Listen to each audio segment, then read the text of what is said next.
नमस्कार। पूर्वी तटीय मैदान, पश्चिमी तटीय मैदान हो चुकी है।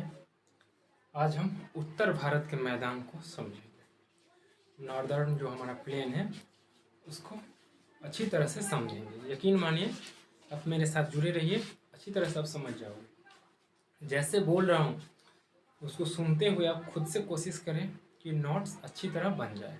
आप बना लोगे, हमेशा के लिए रह जाएगा। और यहाँ से एग्जाम में पूछे जाते हैं क्वेश्चन। पश्चिमी तट मैदान और पूर्वी तट मैदान, ये जो मैदान है, हम पिछली वीडियो में चर्चा हुई थी इस पर कि नदियाँ क्या करती है, ये पठारी क्षेत्र जो है उसको काट कर अपने साथ जलोढ़ मतलब जल में ये सारी काट कर अपने साथ लेकर आती है जल के साथ, और यहाँ सब पर बिछा देती है। इसीलिए यहाँ पूर्वी घाट जो है खूब यहाँ पर खेती होती है। यहाँ इस सब पर धान की खेती जो होती है, ये सब आंध्र प्रदेश में, छत्तीसगढ़ में यहाँ पर खूब धान की खेती होती है क्योंकि यहाँ पर खूब उपज होती है। ये नदियाँ सब क्या कर रही है, प्राकृतिक पठार जो इसको काट काट के मिट्टी अपने साथ लेकर यहाँ पर बिछा देती है। तो इधर चर्चा नहीं करनी है, हम उत्तर भारत के मैदान को समझते हैं। ठीक, क्योंकि वीडियो मैं चाहता हूँ कि छोटी छोटी वीडियो रहे ताकि आप अच्छी तरह से समझ जाओ थोड़ी समय में, क्योंकि आपको और भी वर्क रहते होंगे, मैं जानता हूँ। तो नोट्स बनाइए, छोटी छोटी वीडियो रख दे रहा हूँ। चाहूँ तो 1.5-2 घंटा में एक हो जाएगा, 2 घंटा के एक हो जाएगा, बट उतनी लंबी आराम से समझते। ओके, समझ रहे हो ना आप मेरी बात? ठीक है, आप इस सबको इरेज कर दूँ? चलिए ठीक है, क्या तो है। अब हम उत्तर भारत के मैदान को देख लेते हैं। ये वीडियो थोड़ी हो जाएगी, सबको हम क्या कर लेते हैं, इधर इरेज कर लेते हैं। ठीक है ना, मोबाइल पर इसी में है जस्ट। ठीक है, देखिए ये है हिमालय। हम बचपन से पढ़ते आए हैं, हालांकि आपको नहीं पढ़ाया गया है, लेकिन हिमालय वाली वीडियो जाकर आप देख लो। ट्रांस हिमालय, मिडिल हिमालय, शिवालिक हिमालय जो है उसको देख लेना। और तो मान लेते हैं आप जानते भी होंगे कि ये जो हमारा है ग्रेट हिमालय, यानी कि हमारे से ऊपर वाली जो हिमालय उसको हम बोलते हैं ग्रेट, बृहद हिमालय, फिर मध्य हिमालय और फिर शिवालिक हिमालय। उसका और नाम है हिम हिमालय, बहुत सारे नाम है, अब जाकर वीडियो देखो। ठीक है, तो बिना समय गवाए देखते हैं। आप इसको यहाँ पे समझो।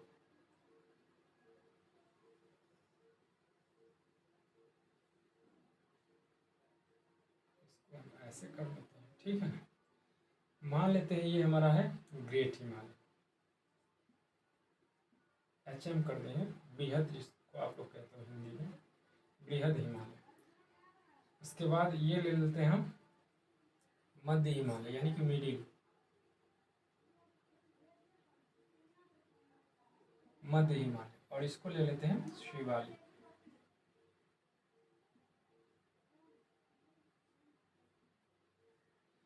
शिवालिक हिमालय, समझ रहे हो ना।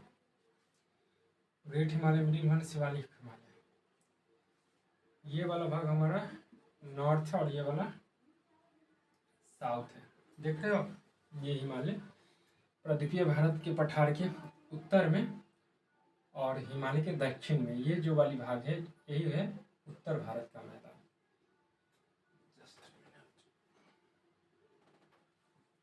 इसको अब मैं इरेज कर दूं ताकि आप अच्छी तरह से समझ सको, ठीक है ना। ये वाली जो भाग है ये है उत्तर भारत का मैदान।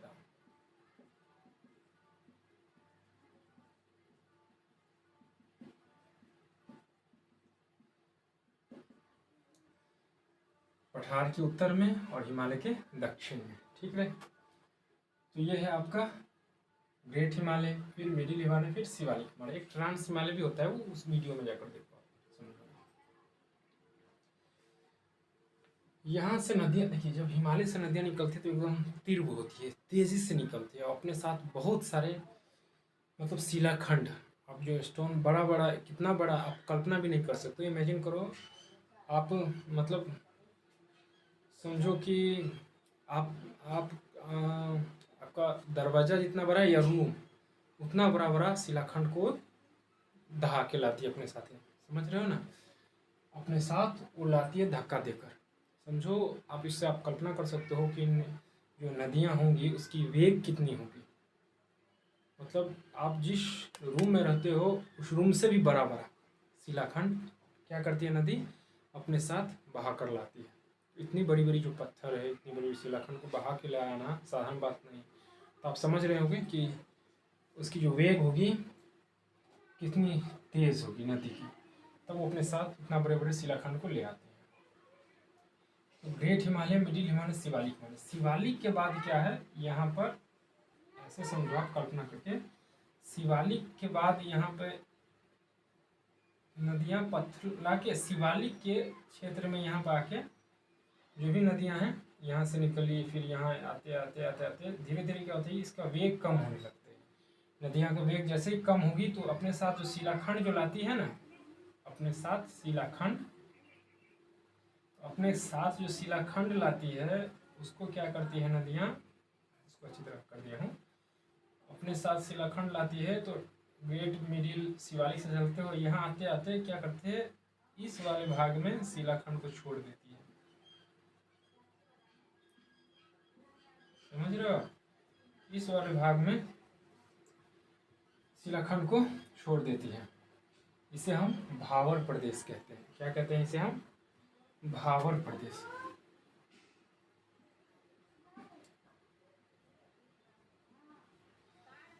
आप देखिए ये है हिमालय, ग्रेट हिमालय इसको मान लेते हैं नहीं,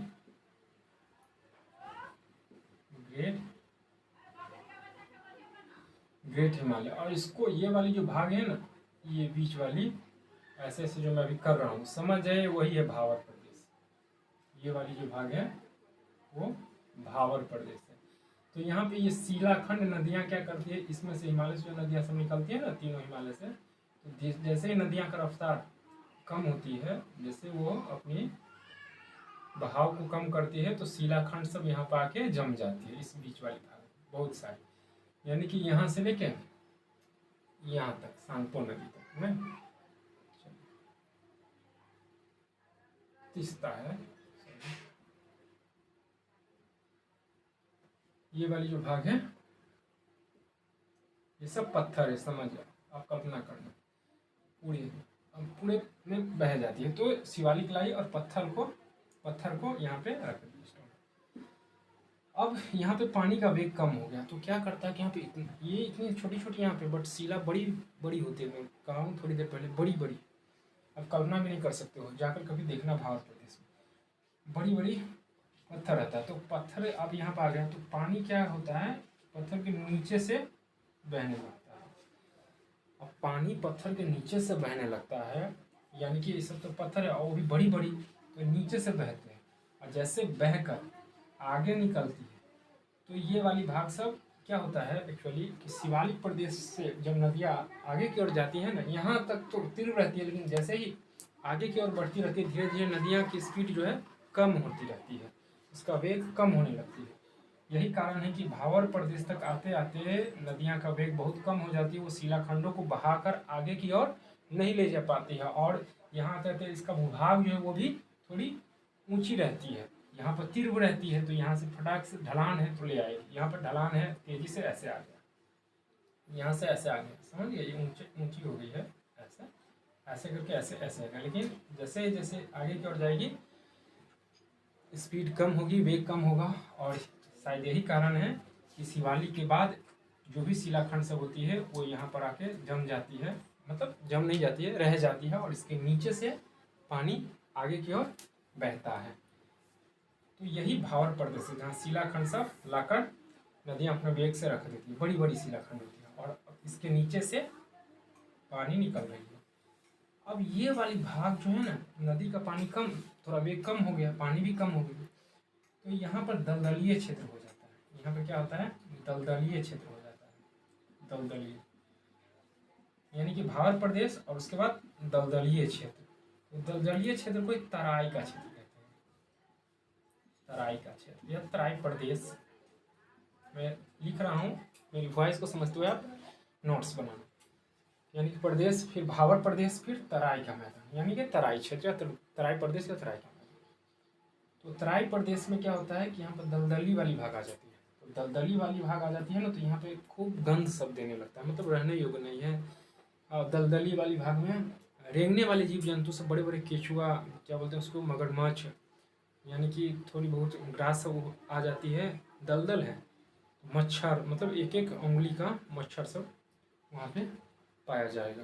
और भी रेंगने वाली जगह सांप वगैरह वे सब पाया जाता है तराई वाली क्षेत्र में। तो भावर प्रदेश के बाद जो ये आपका तीनों हिमालय समझ लिए ना, ग्रेट हिमालय, मिडिल हिमालय, शिवालिक हिमालय, उसके बाद भावर प्रदेश, उसके बाद ये वाली जो भाग है ये दलदली है, ये तराई का मैदान हो गया। आप कल्पना करो, ज्योग्राफी में जितनी अच्छी कल्पना होगी उतनी अच्छी आप समझोगे। तो कल्पना करो कि ये मैंने मान लिया ग्रेट हिमालय, ये हमने मान लिया शिवालिक हिमालय, सॉरी मध्य हिमालय, ग्रेट हिमालय, मिडिल हिमालय, और फिर ये वाली भाग हमने मान लिया शिवालिक हिमालय। फिर शिवालिक के नीचे तराई का मैदान, फिर तराई के मैदान के नीचे, सॉरी शिवालिक के नीचे भावर प्रदेश, फिर तराई का मैदान। एक बार अच्छी तरह समझ लेते हैं इसको। कल्पना करो, मान लो कि सबसे ऊपर हमने ऐसे पढ़ा ये ग्रेट हिमालय है, फिर उसके बाद जो पढ़ा ये मिडिल हिमालय है, और मिडिल हिमालय के बाद शिवालिक हिमालय, और शिवालिक के बाद वाली जो क्षेत्र है वो भावर प्रदेश है, और भावर प्रदेश के बाद वाली जो क्षेत्र है वो तराई का मैदान है। अब समझ गए होंगे? ओके, तो ये दलदलीय भाग है। तराई के मैदान के बाद उत्तर भारत के मैदान आता है, ये वाली भाग, समझ रहे हो? तो उत्तर भारत के मैदान को दो भाग में बांट दिया गया है। एक बांटा गया है बांगर प्रदेश, एगो खादर होता है, नहीं बांगर और खादर। तो बांगर खादर में इसे बांटा गया है।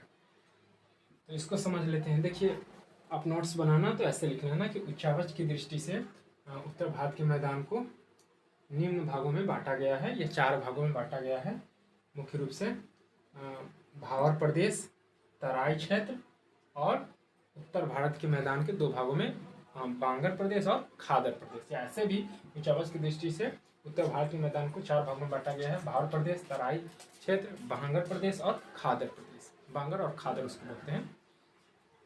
वॉइस में थोड़ी प्रोनाउंसिएशन में त्रुटि हो जाए तो गूगल पे मार के अपना चेक कर लेना, ठीक है? तो बांगर प्रदेश और खादर प्रदेश ऐसे बनाना। अब यहाँ के बाद आता है बांगर प्रदेश और खादर प्रदेश। और बांगर खादर क्या होता है? देखिए, नदी बहती है, जब नदी बहती है तो मेरे हाथ हैंड को देखिए, ये है नदी मान लेते हैं, और नदी बीच होके बह रही है, इस होके, तो बीच होके बह रही है। और यहाँ समझ लेते हैं, आप देहात में रहते हैं तो आप समझते हो कि छड़की जिसको बोलते हैं, छड़की दिया रहता है, और उसके बीच होके क्या करती है, नदियाँ बहती है। इसको घाटी बोलते हैं, बैसीन, नहीं बैसीन होके अपनी नदियाँ बह रही है। और जैसे ही बाढ़ आएगी तो क्या होगा, नदी का जल ऊपर आएगा तो बाढ़ जैसी आती है तो नदियाँ अपने साथ बहुत सारे जलोढ़ यानी कि मिट्टी लेके आती है, उपजाऊ वाली मिट्टी का, मतलब हिमालय को काट फाट के वो लाती है। तो वो मिट्टी जैसे ही जल का स्तर ऊपर होगा तो मिट्टी भी उसके साथ ऊपर होगा, और ऐसी है नदियाँ। और इस जल का स्तर ऊपर होने के कारण ये सब तरफ क्या होती है, चली जाती है, और जहाँ जहाँ जाएगी तो जो अपने साथ मिट्टी लाती है ना वो सब बिछा देगी, तो उसी को बोलते हैं खांदर। और जहाँ पर नहीं पहुँच पाएगी, यानी कि बहुत पहले से है, उसको बोलते हैं बांगर। उसमें रोड़ी पत्थर से थोड़ी बहुत रहती है क्योंकि पुरानी हो चुकी है, उतनी उपजाऊ नहीं होती, जबकि खादर वाली जो भाग है वो अधिक उपजाऊ होती है। इसको ऐसे समझिए आप, मान लेते हैं कि ये नदी है, ठीक है, और ये बेसिन है, इधर से नदी है, इधर से बह रही है, समझ रहे हो आप? कल्पना करना, ज्योग्राफी कल्पना का विषय है। जितनी बड़ी हाइपोथेटिकल इमेजिन करोगे आप उतनी अच्छी। ये बहुत सारी नदियां हैं, समझ रहे हो? बहुत सारी नदियां हैं, और ये नदियां का है, इस होके क्या कह रही है, ये है आपका, मान लो ये छड़की है, ऊपर वाली भाग है, तो ये जो नदियां हैं ना ये बह रही है। जैसे ही पानी का स्तर आएगा तो ये क्या होगा, सब तरफ फैलेगी, बाढ़ आ जाएगी तो ये सब तरफ फैलेगी, और जहाँ जहाँ जाएगी ये अपने साथ मिट्टी लाई है बिछा देगी, इसी को बोलते हैं खादर। क्या बोलते हैं, खादर। और ये वाली भाग जो है जहाँ पर जल का स्तर नहीं पहुँच पाता, ऑलरेडी पहले से ही वो है, तो इसको बोलते हैं बांगर। इसको याद कीजिएगा, खादर। खादर से मतलब खाद, खाद मतलब जो नई मिट्टी आएगी तो स्वाभाविक सी बात है वो उसमें उपज अधिक होगी, तो उसी को बोलते हैं खाद, यानी कि खादर। इसको मतलब समझने का एक ट्रिक दे रहा हूँ कि खादर से मतलब खाद वाली मतलब नई मिट्टी, और बांगर मतलब पुरानी मिट्टी। समझ रहे हो? मैं अच्छी तरह समझाया कि ये नदियाँ हैं, नदियाँ के बीच में जल बह रही है, बाढ़ आ गई, जल का स्तर ऊपर आ गया, तो जल का स्तर ऊपर आ गया तो अगर जहाँ जहाँ फैल गई तो सब हो जाता है बांगर, और जहाँ नहीं जा पाती है और उससे ऊपर है, मतलब उधर चली गई, और ऑलरेडी पहले से बहुत दिनों से उससे मतलब ये जो है ना बेसिन वाली भाग, उसके ऊपर जल का स्तर नहीं पहुँच पाता है, तो वही हो जाता है बांगर, और जहाँ पहुँच गया वो खादर हो गया। देखना बड़ा सिंपल है। तो ये है, मैं समझाने की कोशिश किया हूँ ताकि आप अच्छी तरह से समझ सको, और कुछ नहीं रह जाता है। यही उत्तर भारत का मैदान, खूब खेती होती है उत्तर भारत के मैदान। ये पूरा भाग जो है पंजाब से लेकर आप देखना, पंजाब, हरियाणा, यूपी, बिहार, नहीं झारखंड, उड़ीसा, ये सब आ जाए, क्योंकि ये नेपाल से सटा हुआ है। यूपी का बॉर्डर, बिहार का बॉर्डर देखिएगा, तो यहाँ पर नेपाल से सटा हुआ है, तो ये तराई, नेपाल का तराई भी इसको बोलते हैं, तराई का मैदान। तो ये थी बांगर, खादर और उत्तर भारत का मैदान। उम्मीद है कि आप अच्छी तरह से समझ गए होंगे। एक दो बार वीडियो देखिएगा, जहाँ दिक्कत होगी गूगल मारिएगा, आपको समझ में आएगी, मेरी बात को समझते हो।